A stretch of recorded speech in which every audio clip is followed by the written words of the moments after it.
Morphine entered mass medical practice already carrying a dependence risk that ordinary dosing produced. The problem did not wait for street markets or illicit supply. In the early 19th century, the German pharmacist Friedrich Serturner isolated the principal alkaloid of opium and identified it as morphine. By the middle of the century, the hypodermic syringe made that alkaloid injectable, so a measured dose could reach the bloodstream in minutes. Military and civilian surgeons adopted the method for severe wounds and postoperative pain because it worked more reliably than earlier oral opium preparations. In the American Civil War, injectable morphine became routine in field and hospital care.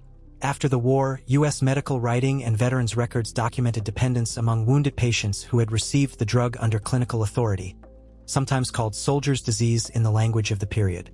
Scale estimates in later histories vary, and no single prevalence figure is settled here. The qualitative pattern across primary clinical accounts is consistent. Men treated according to the standards of their day returned still needing morphine.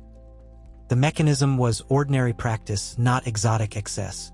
A powerful injectable analgesic entered daily military and hospital use. Dependence appeared inside that legitimate use on a scale clinicians had not treated as the default expectation of normal dosing.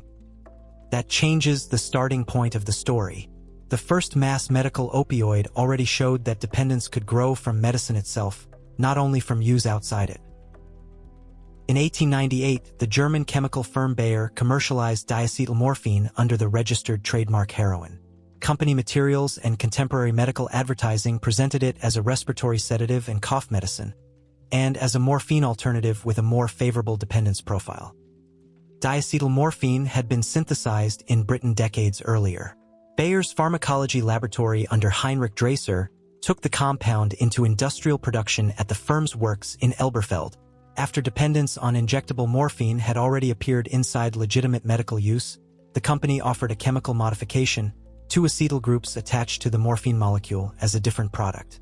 Marketing of the period, preserved in pharmaceutical histories and later summarized in FDA and museum accounts of the episode, framed heroin as free of morphine's habit-forming character, or at least far less likely to produce it.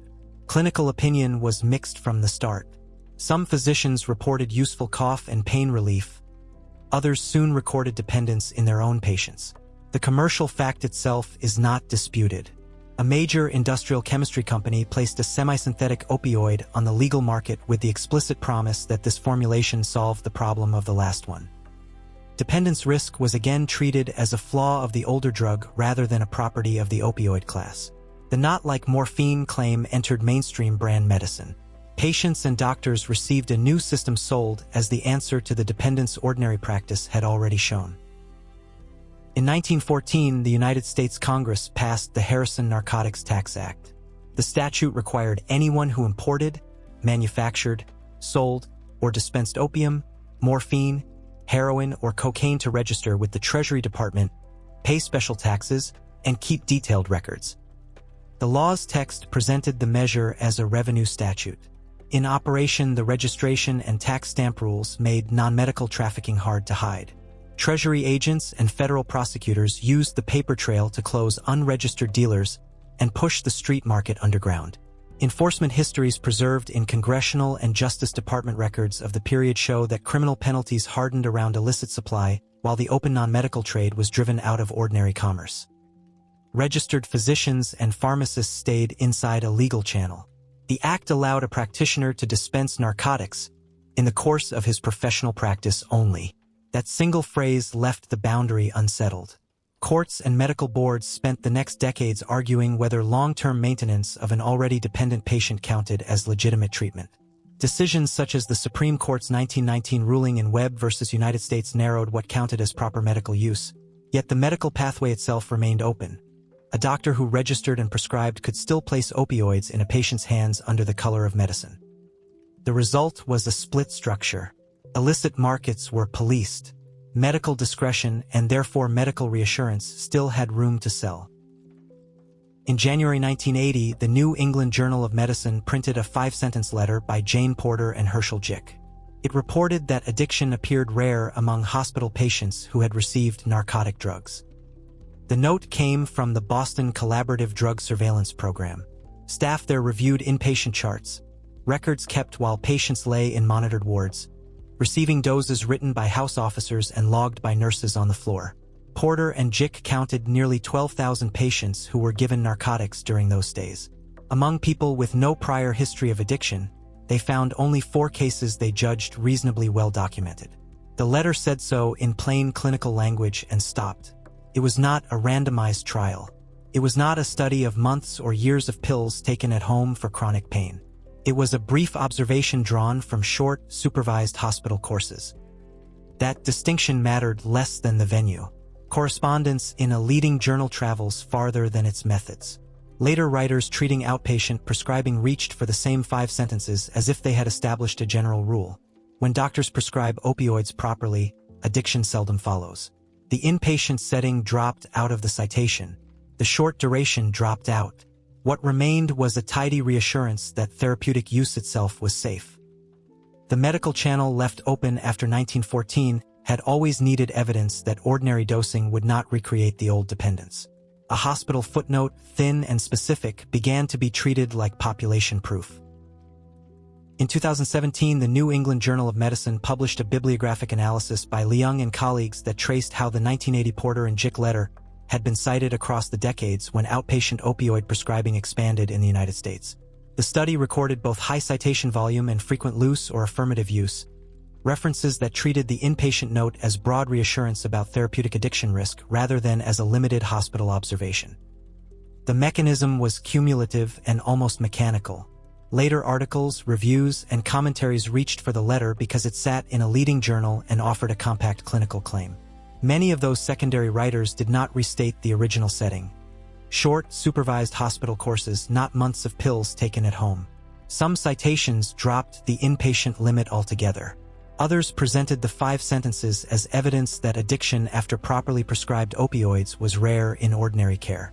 Each new reference added the appearance of settled knowledge without adding new data from chronic ambulatory cohorts. By the years when pain standards and wider outpatient dosing needed scientific cover, the letter had already been converted, through repeated citation, into something its methods never supported. Journal record evidence therefore links one thin piece of hospital evidence to the intellectual climate of pain expansion, without requiring the claim that the letter alone caused the crisis. Citation did quieter work. It laundered narrow data into clinical common sense. In the mid-1990s, the American Pain Society promoted pain as a 5th vital sign, something clinicians should record as routinely as pulse or temperature. Near the turn of the 2000s, hospital accrediting standards pushed systematic pain assessment into ordinary ward practice. Contemporary professional standards and medical commentary of the period document those organizational moves. They do not stand as a single-cause explanation of later overdose rates. They did redefine what counted as complete care. In 1995, the Food and Drug Administration approved OxyContin, Purdue's continuous-release oxycodone. Marketing placed heavy emphasis on that delivery design. The commercial argument, later examined in federal proceedings, was that steady release limited the peaks associated with immediate-release opioids and therefore reduced abuse potential. Another formulation, another claim that dependence belonged to the previous product. Prosecutors tested the claim. In 2007, the Purdue-Frederick Company, a Purdue Pharma affiliate, pleaded guilty to misbranding OxyContin.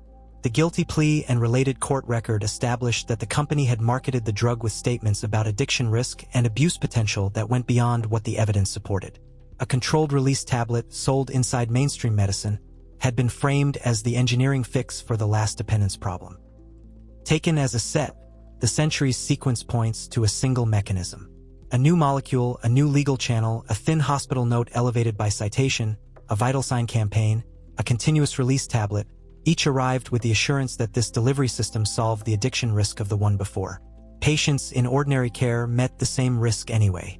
The crisis that followed is also the recurrence of that medical marketing pattern, not only a story about illicit street supply. The promise kept changing its name. The dependence did not.